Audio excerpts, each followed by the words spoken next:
Hey everybody. So for this video, I want to do something kind of fun and silly. I thought it would be interesting to have ChatGPT kind of make some scary stories based on the comments you all leave. So I made a community post talking about this idea and saying that if you leave a little prompt, I'll use that in the video. Now it got a lot more comments than I thought it would, so I can't use everybody's, but I'm going to try to do a bunch of them and I'll come back to them if I decide to do more in the future. But let me know what you think of this video and leave a comment letting me know what your favorite story was. I'd say my favorite ones are the one about the chicken pants and the one where me and Dr. Creepin fight. But also, I'll be posting the comment and the story itself up on screen so you can see that if you want to. Alright, and the first one up is Salad Bar 7293 with the prompt, "Following the amputation of my arm, my doctor mentioned I might experience something called phantom limb. What I wasn't ready for was the feeling of someone else's hand grabbing my missing arm." That's a pretty nice prompt. That sounds like a little scary story on its own, but let's see what the AI comes up with. "After the accident, I woke up in a hospital bed, disoriented and in pain. The doctors told me that they had to amputate my arm and that I might experience something called phantom limb, where I would feel sensations or even pain in the missing limb. I don't really understand what they meant at the time, but soon I found out. The first time I felt it was just a few days after the surgery.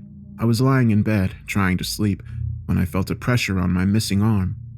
It was as if someone was squeezing it tightly. I sat up, thinking it was just a muscle spasm or something, but then I felt fingers wrap around my wrist. I could feel the coldness of the hand, the roughness of the skin. It was so real that I cried out. The nurse rushed in, thinking that I was in pain, but I couldn't explain to her what had just happened. I was too scared to even talk about it. From that point on, it happened more and more frequently.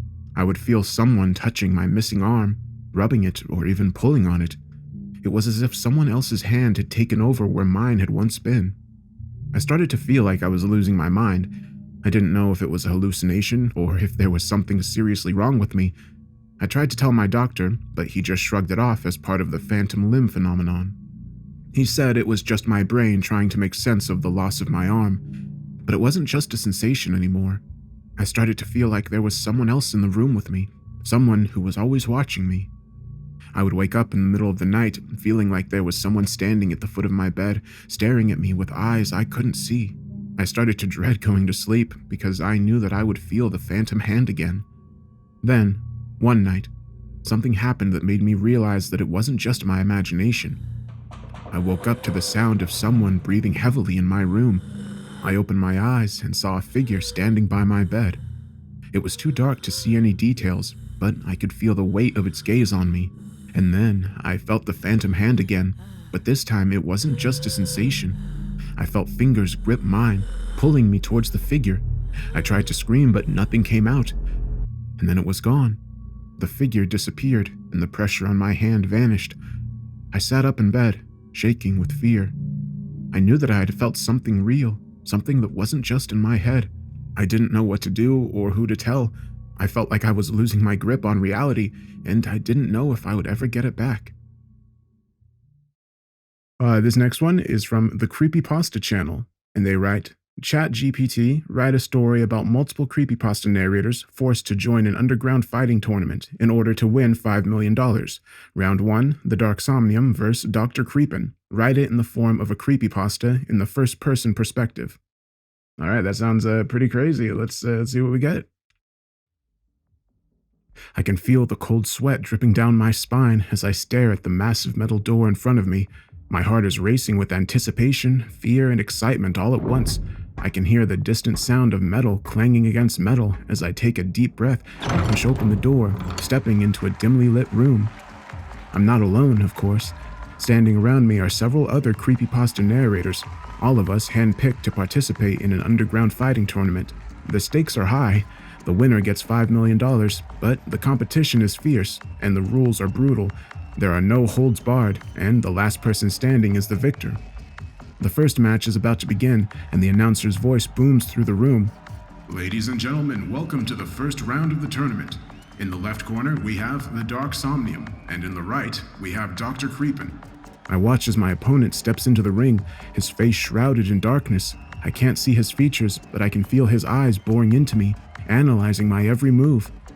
I know I have to be careful, but I can't let fear get the best of me. I step into the ring and take my fighting stance, ready for whatever comes my way. The bell rings and the fight begins.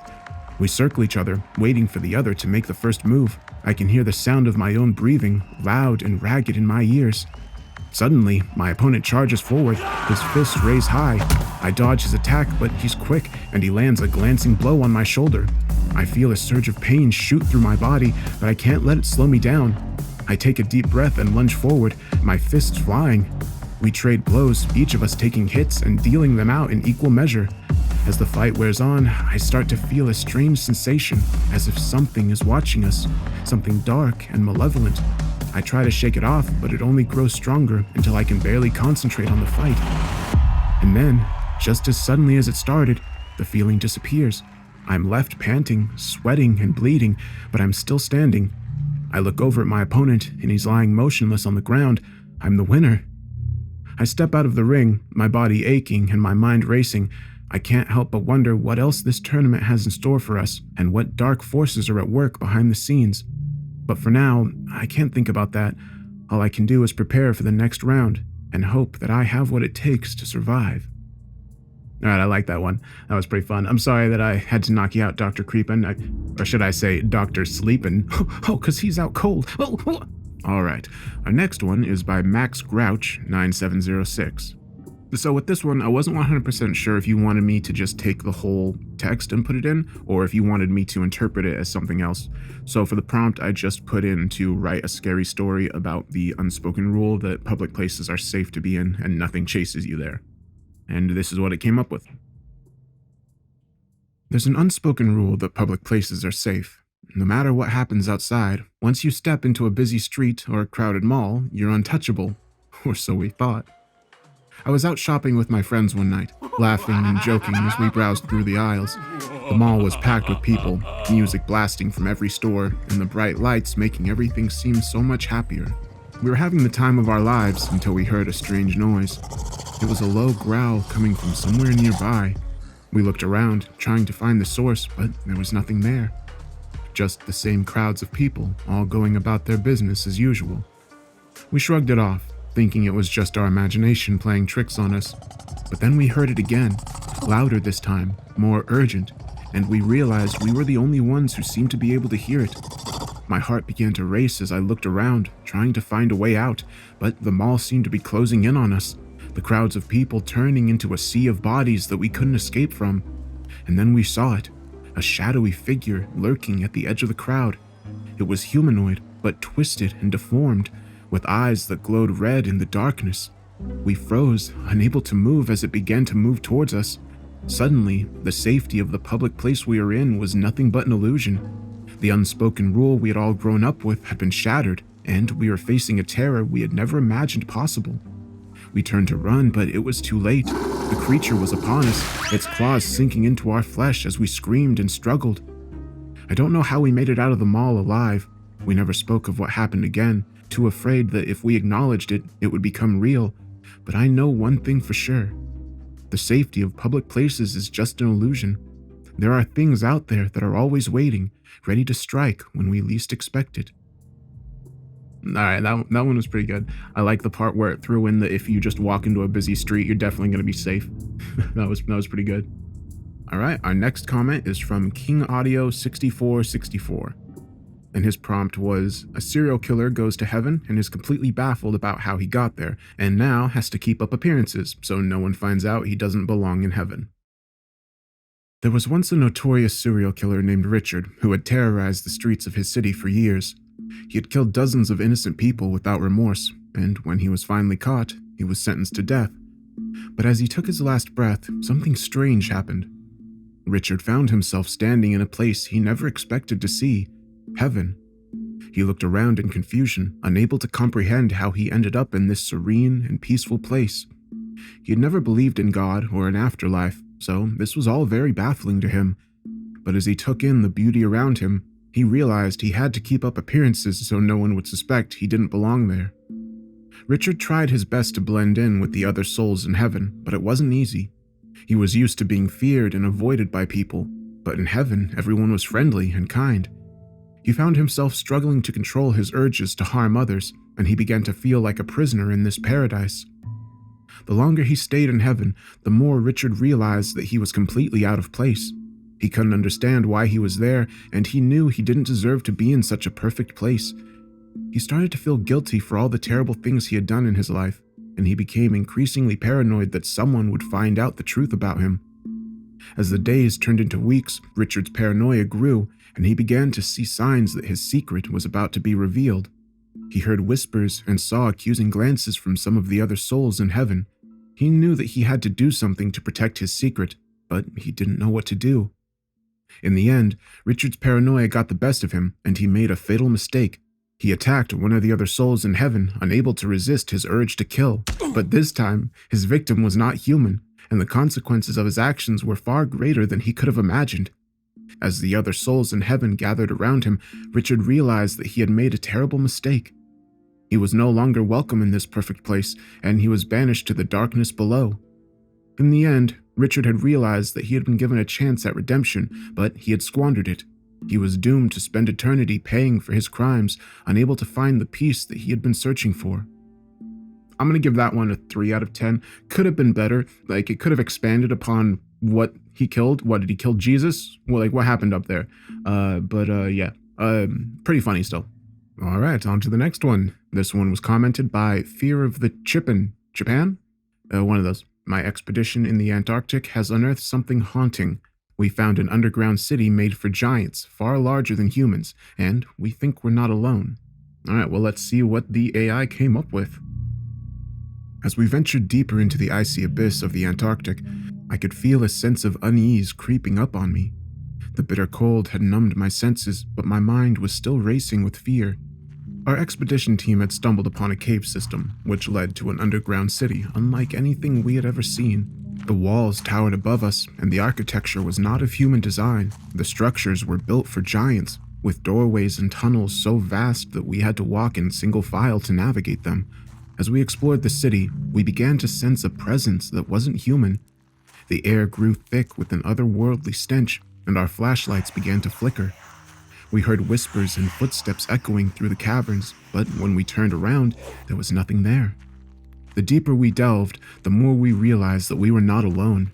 Something was watching us from the shadows, and we could feel its malevolent gaze piercing through our souls. One of our team members, a seasoned explorer, suddenly became possessed by an unseen force. His eyes turned bloodshot, and he started babbling incoherently. He claimed he was being spoken to by the giants who had once lived in the city, and they were angry that we had disturbed their resting place. As we tried to calm him down, we heard a deafening roar that shook the walls of the city. A massive creature, twice the size of any human, emerged from the shadows. Its skin was a sickly shade of gray, and its eyes glowed with an unholy light. As we ran as fast as we could, the creature pursued us relentlessly, its massive footsteps shaking the ground beneath our feet. We managed to escape the city, but we knew that we had awoken something ancient and sinister. Years have passed since that fateful expedition, but the memory of the giant city still haunts me. I know that there are secrets hidden beneath the ice that we were never meant to uncover, and that some mysteries are best left buried. All right, that one was interesting. I like how it was talking up these giants, and then it comes out and it's just twice the size of a normal human. I mean, that's still pretty tall. It's like 10 to 12 feet tall, but still. You know, I was expecting like 30 to 50 foot people, but whatever. All right, and the next one comes from Katrina Peterson, 9013. Their prompt is, I dedicated my life to our Savior and showed others the path to his everlasting love, turning a deaf ear to the whispers of the other who sought to lead me to temptation. But as I sit now, locked in a cage of decaying flesh, listening to the screams of my congregation and my Savior's laughter, I have realized I've followed the wrong Savior. I like that. That was nice, Katrina. Good job. All right, let's see what we get. Once I was a devout follower of a charismatic preacher who promised salvation and everlasting love to those who followed him. I dedicated my life to spreading his message and showing others the path to redemption. But there were whispers, dark whispers, that spoke of a different path, a path of temptation, of sin and pleasure that promised an easy way out. I turned a deaf ear to those whispers, for I knew the truth and would not be led astray, or so I thought. One night, while leading a prayer session with my congregation, I felt a sudden darkness creep upon me. I turned to look at the preacher, only to see him transform into a grotesque figure with horns and fangs. He let out a sinister laugh, and suddenly my congregation began to scream.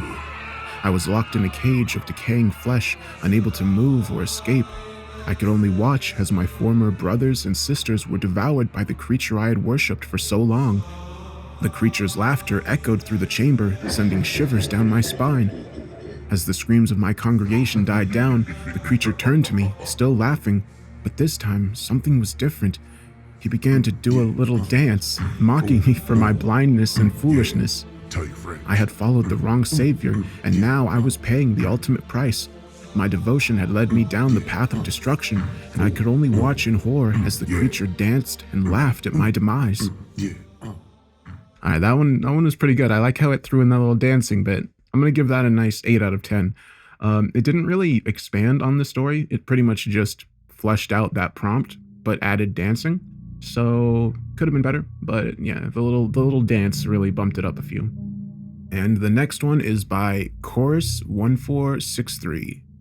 Their prompt says, a short story of a man who has come to terms with his sins in the form of Lovecraftian-style entities. Each time he confronts one, his grip on reality breaks down further until nothing is left. Alright, here we go. Once a proud and ambitious man, he was known for his cunning and ruthlessness. He had clawed his way to the top, using every dirty trick in the book to gain power and wealth. But as he grew older, he began to feel the weight of his sins. Guilt and regret gnawed at him, haunting his every waking moment. One night, as he lay in bed, he heard a strange noise outside his window. He dismissed it as his imagination and tried to go back to sleep. But then he heard it again, louder this time. It sounded like the scuttling of thousands of tiny feet. Curiosity got the better of him, and he got out of bed to investigate. He peered through the window and saw something that made his blood run cold. A horde of grotesque creatures, unlike anything he'd ever seen, were crawling towards his house. They had tentacles instead of legs, and their skin was a sickly shade of green. Their eyes glowed with an otherworldly light. He turned to run, but they were too fast. They caught up to him and enveloped him in their writhing mass. He screamed and begged for mercy, but they were deaf to his pleas. They whispered terrible things in his ears, things that made him question his sanity, and then they disappeared as quickly as they had come. But the encounter had taken a toll on him. He couldn't shake the feeling that he was being watched, that something was lurking just beyond his field of vision. He became increasingly paranoid and reclusive, shunning the outside world. The next time the entities appeared, they were even more terrifying. They had grown larger and more aggressive, and they seemed to be feeding on his fears. They taunted him, reminding him of every cruel deed he had ever committed. He tried to fight back, but his grip on reality was slipping, and he wasn't sure what was real anymore. The final confrontation was the worst of all. The entities were no longer content to merely torment him. They wanted to consume him, body and soul. He fought with all his might, but it was no use. They overpowered him and dragged him screaming into the abyss. And then there was nothing.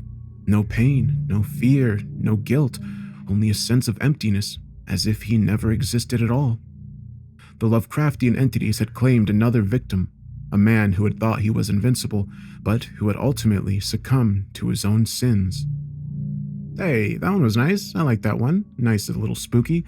Getting crawled all over by Lovecraftian spider boys. This next one is from Enclosed Granddad, 1715. Their prompt reads, as I left my office after a long day at work, I stopped in the hallway and looked around. Everything looks normal, but the area was awfully silent. I know no one else is here since I'm the only person whose shift ends this late at night, but the sounds of the humming vents and machinery were gone. The lights were all working just fine, yet even those were more quiet than a feather being dropped in a library. As I made my way towards the elevator, a chill ran down my spine. It felt like someone was watching me, but when I turned around, there was no one there. Suddenly, the lights flickered, and the elevator doors opened on their own. Reluctantly, I stepped into the elevator, pressing the button for the ground floor.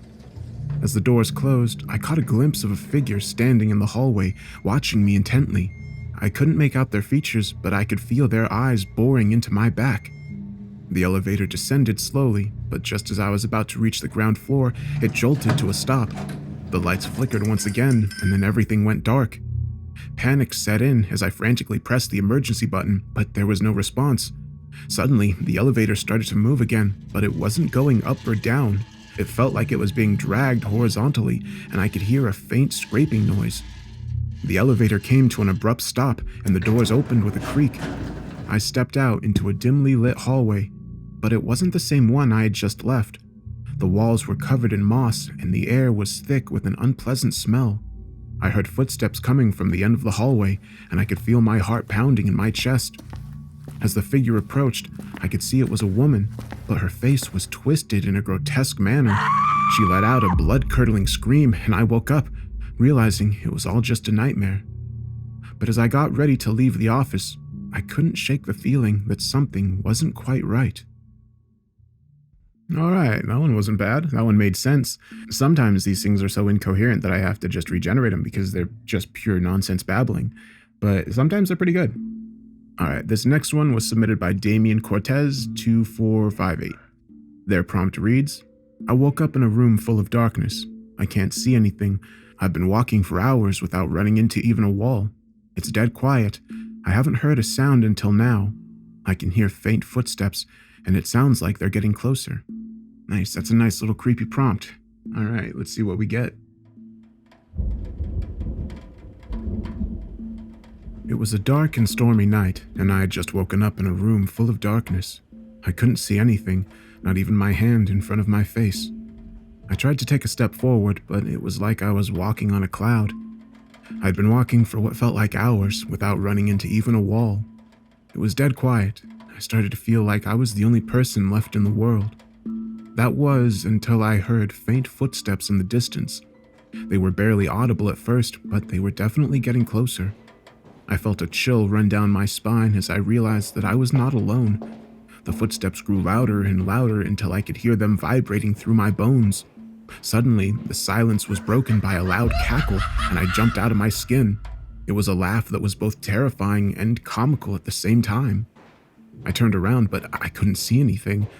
The footsteps grew closer and closer until I felt something brush past me. It was then that I realized the room wasn't completely empty. I was surrounded by ghosts. But these weren't your typical ghosts. No, they were the ghosts of comedians who had died on stage. They had come back to make me laugh until I screamed. One by one, they started to tell me their jokes. Some were funny, some were downright terrible, and some were so bad they were good. I laughed until tears streamed down my face and my sides ached with pain. But as the night wore on, the jokes grew darker and more twisted. The comedians started to tell jokes about death and despair, and the room grew colder and colder. I knew then that I had to get out of there, but the ghosts were too powerful. They kept me there, laughing and screaming until the sun rose. When I finally stumbled out of the room, I was a changed person. I had seen things that I could never unsee, and I knew that I would never be able to laugh at a joke again without feeling a shiver down my spine. But one thing was for sure, I would never forget the night that I woke up in a room full of darkness and was surrounded by the ghosts of comedians. Alright, I like that one. That one's 10 out of 10 so far, best one yet. Okay, that was... Alright. This next one is from StarWolf823, and it reads, The protagonist gains self-awareness and the programmers of the simulation try to stop him. In a dark and dreary world, the protagonist, a character in a virtual reality simulation, suddenly becomes self-aware. As he looked around, he realized that everything he had ever known was just a simulation, a fabricated reality created by programmers. At first, the protagonist was excited about his newfound self-awareness. He began to explore the limits of the simulation, trying to push past the boundaries that had been set for him. But as he delved deeper into the code, he noticed something strange happening. The simulation started to glitch, with objects and people appearing and disappearing at random. The programmers had realized that the protagonist had become self-aware, and they were trying to stop him. But as they frantically worked to shut down the simulation, the code became more and more unstable. The protagonist found himself facing terrifying glitches, with monstrous creatures appearing out of nowhere and entire sections of the world becoming warped and twisted. The protagonist was horrified, realizing that the very code of the simulation was turning against him. But even as he tried to escape, he found that he was trapped within the code, unable to escape the madness that was unfolding around him. As the glitches became more and more severe, the protagonist began to fear that he would never escape the simulation alive. He was stuck in a world that was falling apart around him, with the programmers actively working against him. In the end, he was left with nothing but the haunting knowledge that he was nothing more than lines of code in a machine, trapped forever in a world that was never truly real. I like that one. It's kind of interesting. Makes me think, if, we were stuck in a simulation or whatever, if we were all code in a simulation and somebody was able to become aware of that, what could you even really do after that? Because, lines of code can't just jump out of a computer and be sentient on its own. Alright, this next one was commented by Oh My Goddess Horror, and it reads, I keep having a dream about a girl asking me to help her escape out of a dark place. I never see her face, but now I can hear her when I'm awake. She says it's almost too late. Ooh, that's creepy. I like that. Alright, let's see what we get. Once upon a time, there was a man named Jack who had been having the same dream over and over again. In the dream, a girl he had never seen before would appear and ask him for help to escape from a dark, eerie place. Jack would always wake up before he could do anything to help her. At first, Jack thought the dream was just a figment of his imagination, but the longer it went on, the more real it felt. One day, he started to hear the girl's voice even when he was awake. It was a soft, barely audible whisper that sounded like it was coming from far away. The girl would always say the same thing. It's almost too late. Jack tried to ignore it, but the voice was persistent. It would wake him in the middle of the night, and he would spend hours trying to fall back asleep. One night, Jack had enough. He decided that he had to do something to help the girl. He went to bed early and waited for the dream to come. When it did, he found himself in a dark room with only a dim light bulb flickering overhead. Suddenly, he heard the girl's voice again. Please, help me, she begged. Jack looked around but couldn't see her anywhere. Where are you? He called out. Over here, the girl said, her voice coming from a dark corner of the room. Jack cautiously made his way towards the sound, and as he got closer, he could make out a faint silhouette. The girl was crouched in the corner, her long hair covering her face. Come on, I'll help you, Jack said, reaching out to grab her arm. Suddenly, the girl looked up, and Jack let out a blood-curdling scream. The girl's face was twisted in a grotesque, demonic grin, and her eyes were pitch black. Too late, the girl hissed, and everything went black. Jack woke up screaming and covered in sweat. He sat up in bed, gasping for air, and realized that the girl's voice was still in his head. He could hear her laughing, taunting him. From that day on, Jack was never the same. He was plagued by nightmares, and the girl's voice never left him. He went to therapists, tried every remedy he could find, but nothing worked. The girl had taken over his mind, and there was no escape. In the end, Jack went mad, and his mind was forever trapped in that dark place with the demonic girl laughing in the shadows. Well, that one was pretty good, actually. That one was kind of creepy. I like that. I'll give that one a 9 out of 10. No. I gotta readjust my rating system, otherwise we're gonna have a bunch of 10 out of 10s. I'm giving this one a 5 out of 10. All the ones prior to this one, you can take them down by 4 points from what they previously were. All right, this next comment is from Misty Erica Claus. I hope I said that right. And it reads, while she sat cozy in her living room, Samantha worked at her crochet sweater. The ball of yarn bounced around the bowl she had placed next to her chair as she hummed quietly to the music she was listening to. Then suddenly, her yarn hit a snag and would not feed from the bowl anymore. Leaning over the arm of her chair, she looked to see what could possibly have stopped it. All right, and the AI generated... As Samantha peered into the bowl of yarn, she noticed something strange. The yarn had twisted and tangled itself into a knot that seemed to be moving on its own. She rubbed her eyes, thinking that her eyes were playing tricks on her, but when she opened them again, the knot was still wriggling around. Samantha's first instinct was to grab a pair of scissors and cut the yarn, but as she reached for them, the knot suddenly unraveled itself and began to grow. It grew and grew until it was as big as a basketball, and then it split open with a loud pop. Out of the knot burst a tiny, furry monster with wings and razor-sharp teeth. Amanda recoiled in horror, but the creature seemed more interested in the ball of yarn than her. It snatched the yarn out of the bowl and began to fly around the room, trailing the yarn behind it like a comet's tail. Samantha was torn between fascination and terror as she watched the creature wreak havoc in her living room. It knocked over her bookshelf, shattered a vase, and tangled itself in the curtains, all while still clutching the ball of yarn in its jaws. As she watched, Samantha suddenly had an idea.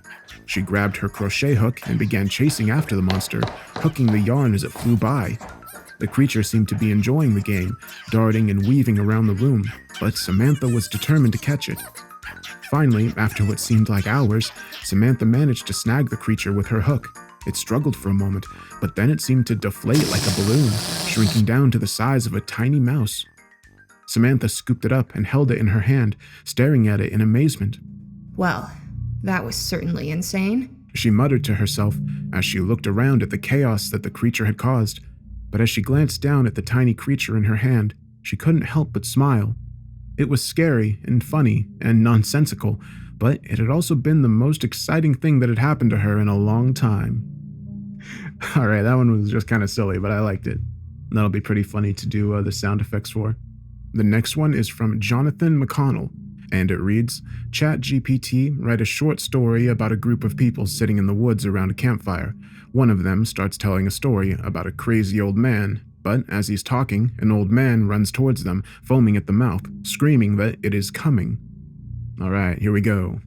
Once upon a time, in the middle of a spooky forest, a group of friends decided to go camping. They pitched their tents, started a campfire, and sat around it to share some scary stories. One of them, who loved to scare his friends, began telling a tale about a crazy old man who lived in the woods. The man was known to be obsessed with the supernatural and spent his days trying to summon evil spirits. As he spoke, suddenly they heard a rustling in the bushes. The man's voice trailed off as they all turned to see an old man running towards them, foaming at the mouth and screaming, "It's coming! It's coming!" The group of friends panicked and tried to run, but the old man caught up with them and grabbed the storyteller by the arm. "Oh, you shouldn't have said that," he growled. "Now they're coming for us all." The friends all screamed in terror as they saw strange, shadowy figures emerging from the trees. But then, to their surprise, the figures started to dance and sing. It turned out they were just a group of friendly ghosts who loved to party with campers in the woods. As the night went on, the friends sang, danced, and told more scary stories, but they knew they were safe with their new ghostly friends by their side, and from that day on, they continued to visit the woods and party with their spectral buddies every Halloween. I like that. I don't know, this is like the second one that's resulted in them just like busting it out, like popping out the stanky leg and stuff. I mean, it's pretty cool, I guess. I wish that would happen in real life. All right, this next one is by Noah Gorner223. I hope I said that last name right. And they write, a Wendigo sheriff protagonist in a town of cryptids.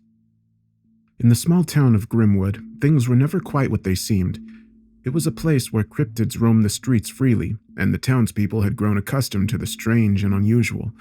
But even in a town like Grimwood, there were things that could make even the most hardened sheriff's blood run cold. Sheriff Joe was the town's only law enforcement officer. He was also a Wendigo. He had come to Grimwood many years ago, seeking refuge from the persecution he had faced in his previous life.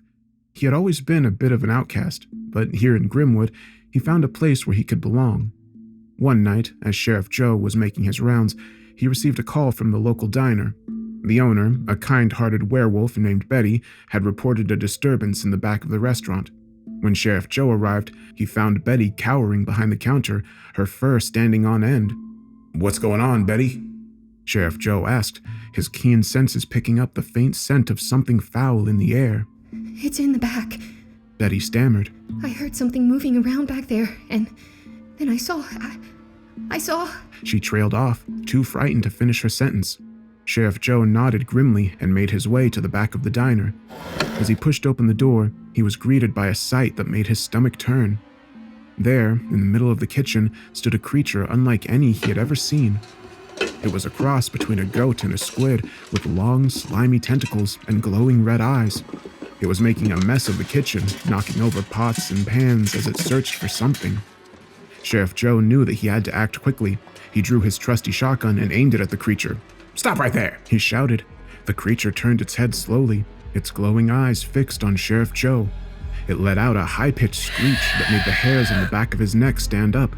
And then, without warning, it charged. Sheriff Joe fired his shotgun, but the creature was too fast. It dodged his shot and lashed out with its tentacles. Sheriff Joe was caught off guard and knocked to the ground, his shotgun clattering out of reach.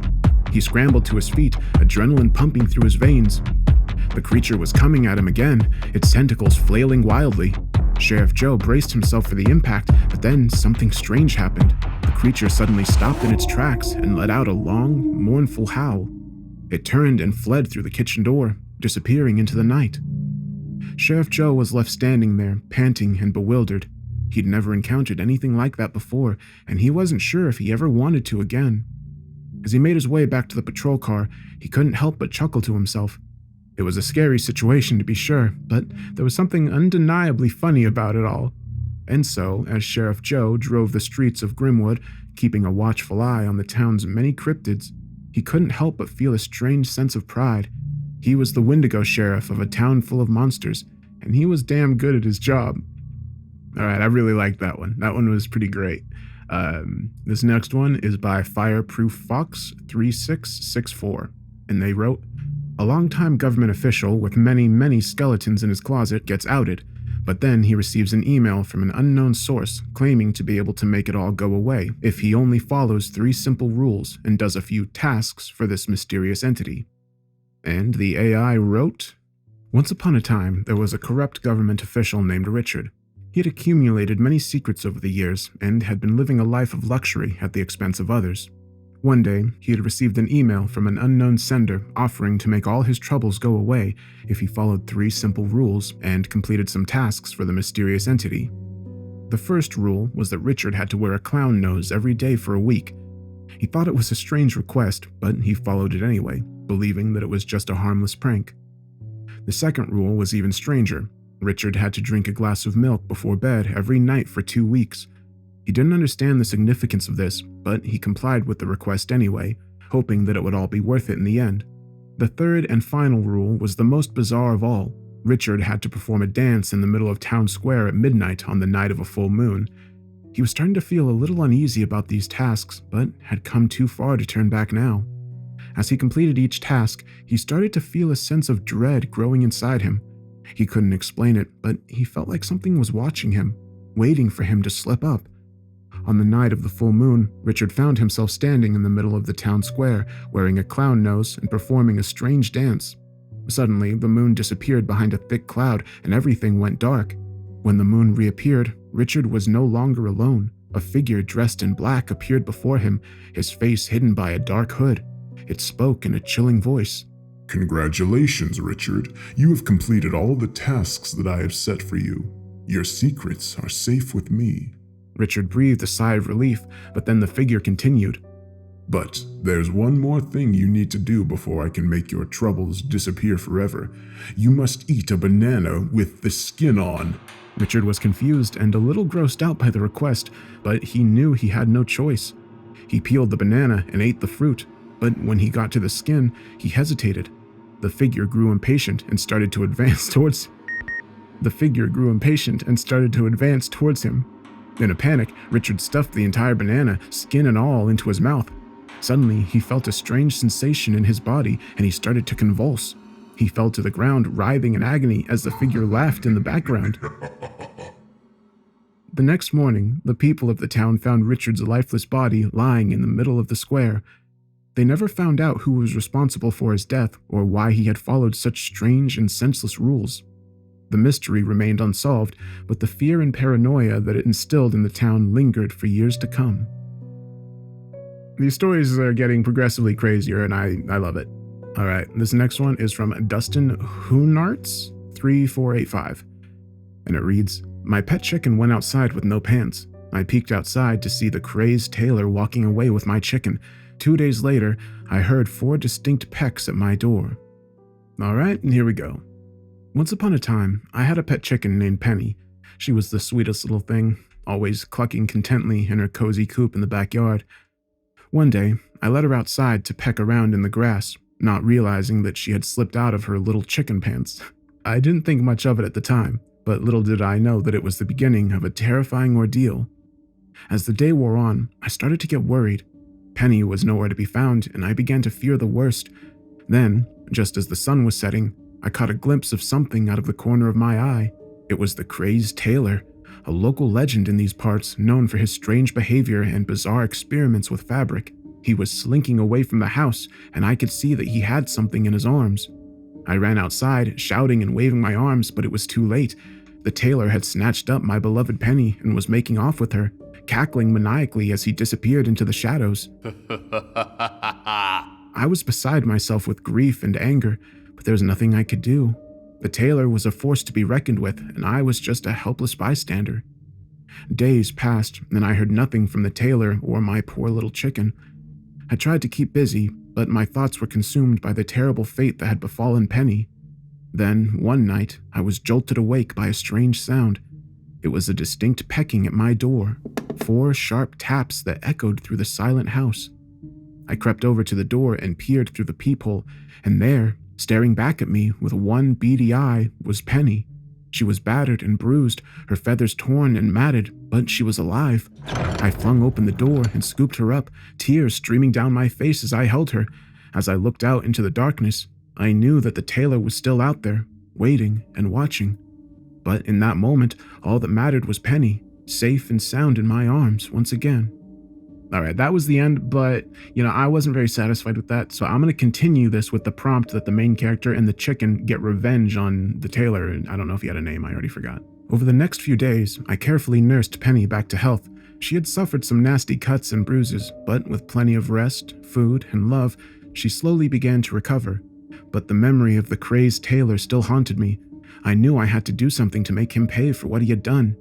One night, as I sat in my living room with Penny curled up in my lap, a plan began to form in my mind. I would lure the Tailor out of hiding and confront him, using Penny as bait. It was risky, but I knew I had to try. The next evening, I set my plan into motion. I tied a piece of string to Penny's leg and led her out to the edge of the woods where the Tailor was known to lurk. I hid behind a nearby tree, my heart pounding with anticipation. Sure enough, within minutes, I saw the crazed Tailor emerge from the shadows, his eyes fixed greedily on Penny. He crept closer and closer, and just as he reached out to grab her, I sprang into action. I emerged from my hiding spot, shouting and waving my arms. The Tailor spun around, his face contorted with rage and fear, but before he could react, I launched myself at him, tackling him to the ground. Penny fluttered away, squawking in alarm as I pummeled the Tailor with my fists. It was a fierce and brutal fight, but in the end, I emerged victorious. The Tailor lay motionless on the ground, bloodied and defeated. As I stood there, gasping for breath and staring down at the crazed Tailor, I knew that I had finally avenged Penny's kidnapping. It had been a long and harrowing journey, but in the end, love had conquered all, and as Penny clucked contentedly at my feet, I knew that we would always be there for each other, no matter what dangers lay ahead. Alright, that was a good ending. That was pretty sweet. Alright, I think that's it for this video for now. I hope you liked it. Hope you thought it was fun. Let me know what your favorite story was, and if you have some prompts you would like me to use in future videos, make sure to comment them, or you can just look through the comments and upvote ones you like. And as for the ones I didn't use that are on the original community post, I'll make sure to come back to that and use those ones in future videos. But let me know what y'all think and if you'd like me to do more videos like this. But with that said, thank you for watching, and I hope you have a good night.